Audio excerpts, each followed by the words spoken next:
Hey there, this is DHG, and I'm getting into my conclusion for how bad is it. The Darkness 2.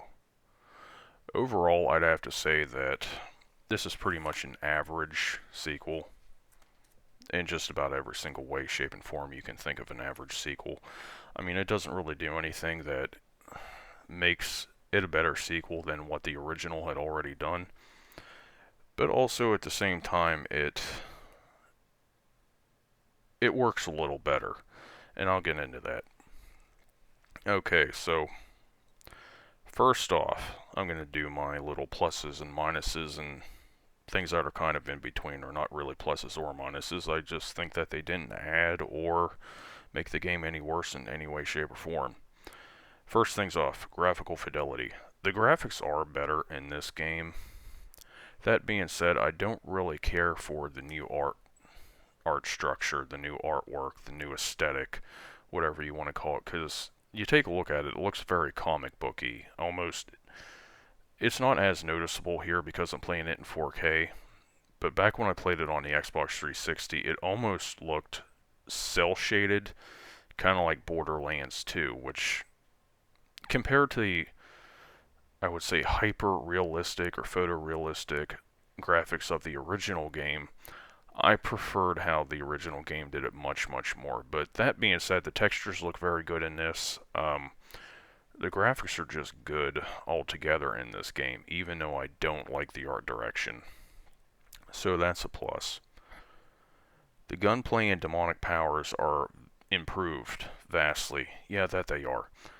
The gunplay was one of the only mechanics they had in the first game that worked, I would say, well enough for me not to complain about them. But the demonic powers, oh, there was tons of videos where I just bitched and recorded. You would have to go back and check out my video of the darkness for Halloween Horror of last year, which would have been 2022. That was one of my biggest complaints, was the demonic powers and especially the darklings just wildly inconsistent. In this game they're a lot better just because they strip so much out of it. Like what you see, you've got the demonic arm on the left, that grabs shit. Demonic arm on the right is kind of like bludgeoning. It just smacks the shit out of everything. Then there's the gunplay. They added the aim down the sights, whereas in the first game you had not really an ADS view, but just kind of like a zoomed in, how the shooters used to do it back before ADS became a thing that every game had to do. I personally like the old zoom in better. It gives you a better view of the environment. But the gunplay works a lot better in this game. It's a lot easier to control. The controls are upgraded. I'll get to that later. But the gunplay and demonic powers, they're improved vastly. They work. They're very easy to use. Probably because they were just toned down so much for this game. Another plus. This was a lot more focused than the original game. The original game, and the developers, Starbreeze Studios, even admitted this.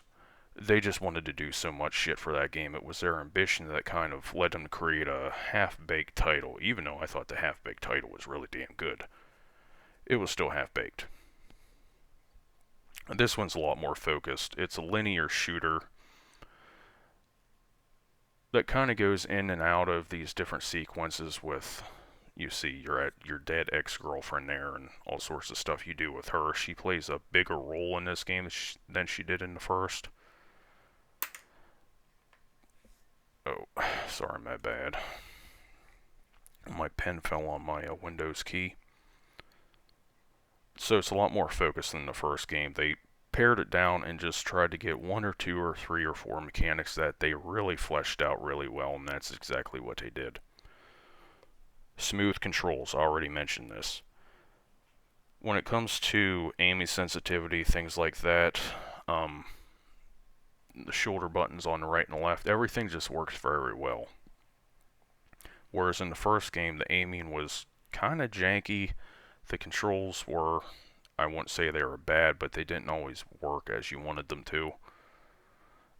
I really wish I could get this Windows thing to stop popping up. I hate that.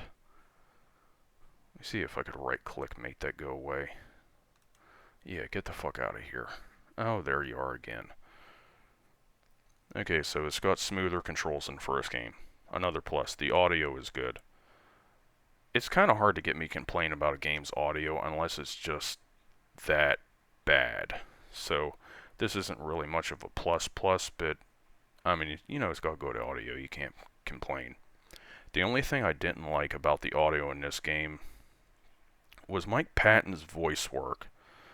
Mike Patton voices. If you don't know who Mike Patton is, he's the lead singer for Faith No More and a bunch of other bands, but most notably Faith No More. He does the darkness voice in both games. In the first game, he sounded much more like a demon. In this one, it just kind of sounds like a constipated metal singer. Not very good.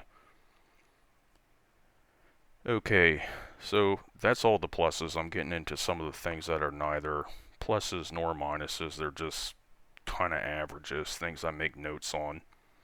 The story was okay. That's pretty self-explanatory here. There's two different endings to this one. There's one where you can cut the game short. Let me see if I could get to that decision point. I think it's in this one.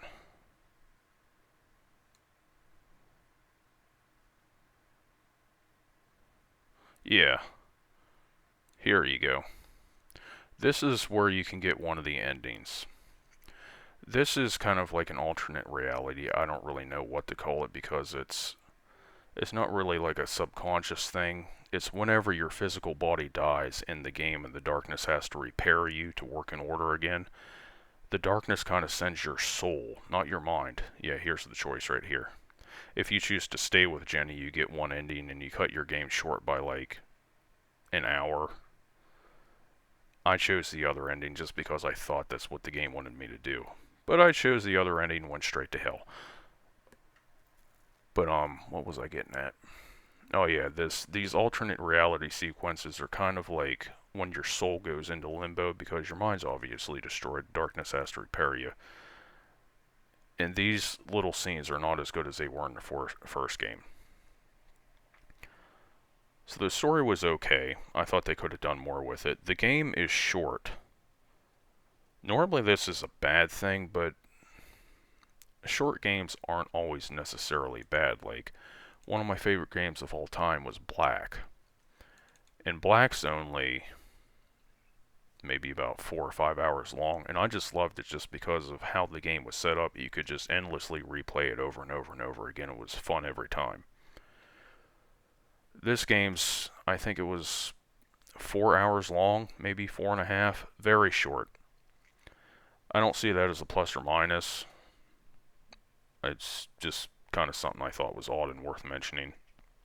Skill trees. Yeah, this game added a skill tree just because, you know, everything had to have skill trees at that time. A lot of games still do. I don't think they added anything to this game. They could have just given you the darkness abilities as you progress through the game like they did in the first one, and I would have preferred that much better, but I could see how some people like having the skill trees. It's neither a plus nor a minus for me, though. Getting into the negatives of the game. And this is probably the biggest negatives. There's no atmosphere compared to the first game. This is a linear shooter. You go from point A to point B and you kill everyone along the way. It's about as straightforward as you get. It's kind of like playing a supernatural infused Call of Duty. In the first game, you wandered around the streets of New York and the subways and you got to see all the depressed denizens and citizens that live there. There were some weird interactions you had in that game just from people watching, and if you found some of the phone numbers scattered throughout the game and you decided to call them, you would really encounter some macabre, desperate people, and it just added a level of what's the word I'm looking for? Immersion that you didn't really find in a lot of games at that time outside of RPGs. I thought it was really cool. I really enjoyed just seeing what they had to offer you in the first game in terms of the NPCs. It was really cool. None of that's present here. I mean, they just tossed all that out the window to try to make a more focused game, and that was one of the sacrifices.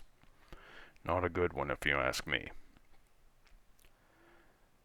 My second big negative for the game ties directly into the first. These are linear maps with no exploration. You can go off the beaten path a little bit and find relics, as they're called, but I mean, the relics are certainly worth getting because they give you additional experience points to level yourself up with, plus they give you some pretty cool text that you'll go through. I go through the text of the collectibles I found in the last video.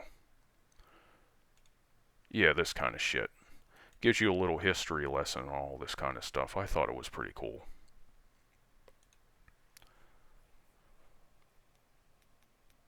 But I would have rather had the exploration in the game. Here's another big thing. No horror elements. The first game, remember a couple minutes ago I was talking about the alternate reality that the darkness puts you in when your body is completely destroyed and has to rebuild you. In this game, you go into a mental institution. It's not very compelling.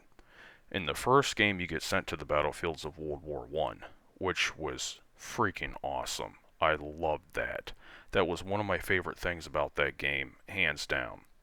Because you saw all the, I would say, demonic looking German soldiers, which, I mean, when it comes down to it, I really think the world would have been a much better place today if the Central Powers had won World War I and the British Empire got destroyed at that point. Would have saved the world a lot of problems. But yeah, the World War I battlefields were filled with all sorts of cool shit. The British soldiers just looked like they were patched up, dying multiple deaths. I mean, their bodies were all stitched up together. It looked really freaking strange, and it was a very macabre representation of the war. Plus, as you go through the World War I levels in the first game, you encounter the Four Horsemen of the Apocalypse, which some of the representations, like famine was just a starved horse, but pestilence, that was a really cool one, as disturbing as it was.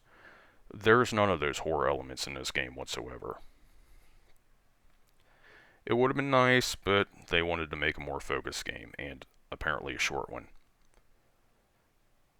Okay, this ties directly into what I said before. Here's another point. Poor altered reality seems compared to the first. Yeah, the mental institution just,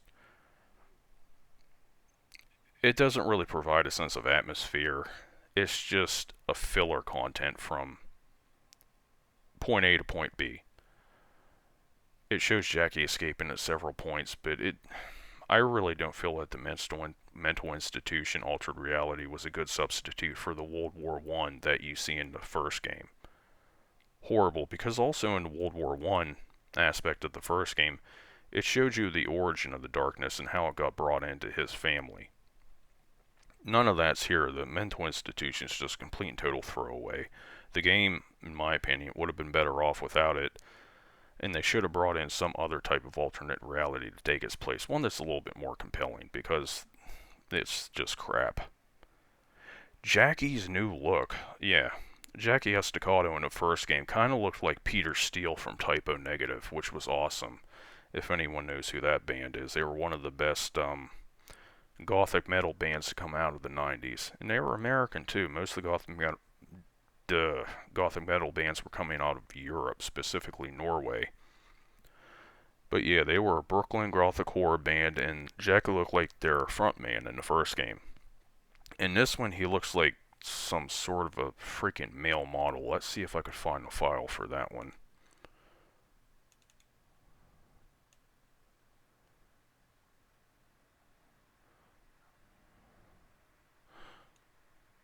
Yeah, look at him.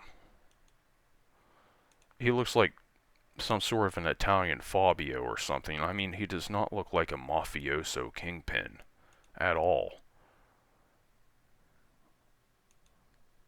I don't know why they made that aesthetic change to his appearance, but it just doesn't do the game any justice at all. Okay, and here's the final negative about the game.